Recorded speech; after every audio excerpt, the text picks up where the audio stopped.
Early December in Willow Creek buzzed with holiday cheer, but for Tom Bennett, a 35-year-old middle school teacher, the season was about to ignite a firestorm. Standing in his driveway, arms full of twinkling lights and a staple gun in hand, Tom eyed his modest home with its green siding and crisp white trim. This year, he wasn't just decorating, aiming to make his house the brightest beacon of joy in the neighborhood. Little did he know, his festive ambition would spark a rebellion that would shake the Willow Creek Homeowners Association to its core. Tom's vision was bold, strings of LEDs wrapping every edge of his house, a towering inflatable snowman grinning from the lawn, and a sleigh with a glowing reindeer perched daringly on the roof. The crown jewel?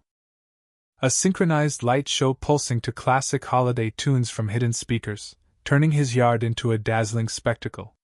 When he flipped the switch that first night, the street glowed, cars slowed, and neighbors snapped photos. For Tom, it was more than decor, it was a gift of joy to his community. But not everyone saw it that way. Days later, a crisp envelope from the Willow Creek HOA landed in Tom's mailbox, its logo screaming authority. Inside, a $500 fine for excessive and distracting decorations. Tom's jaw dropped. Distracting? He muttered, crumpling the letter. He'd heard whispers of the HOA's petty rule enforcement, but targeting his holiday lights felt personal. Fury replaced disbelief, and Tom vowed to fight back. That afternoon, he stormed into the HOA office, a sterile brick building radiating bureaucracy. The receptionist barely looked up. "I need to see Margaret Hayes," Tom demanded. Margaret, the HOA president, was a sharp-eyed woman in her 50s, her polished demeanor masking a hunger for control.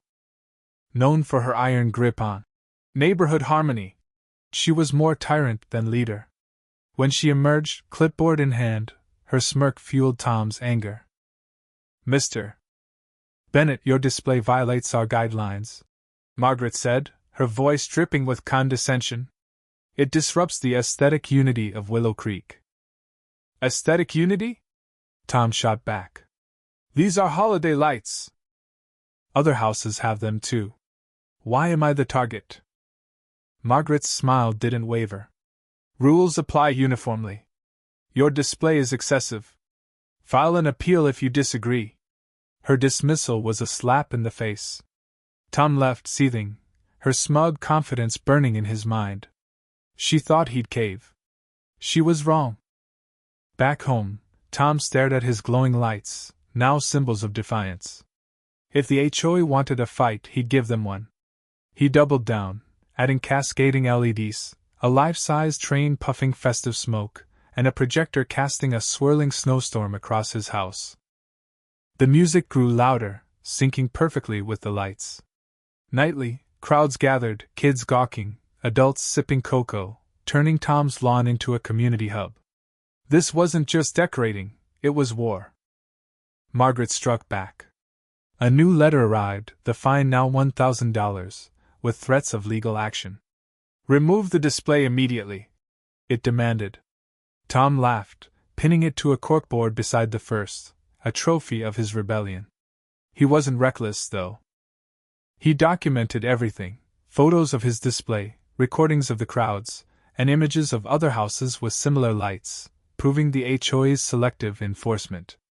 Neighbors rallied behind him. Mrs. Larson, a retired librarian next door, whispered, "Margaret's been lording over us for years.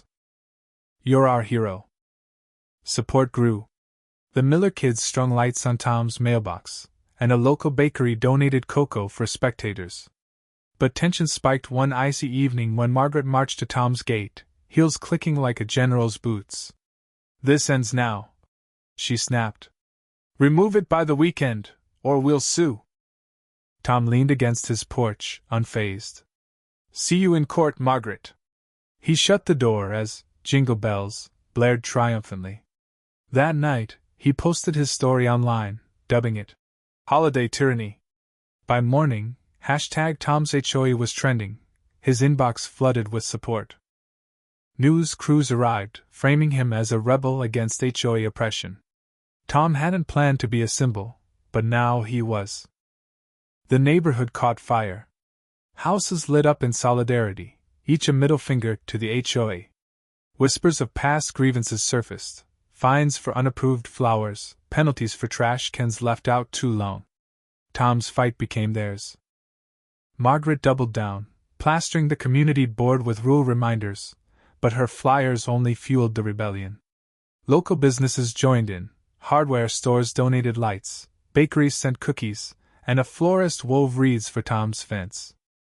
Then, a local radio station announced a Best Decorated House contest with a $2,000 prize, not just for looks but for spirit.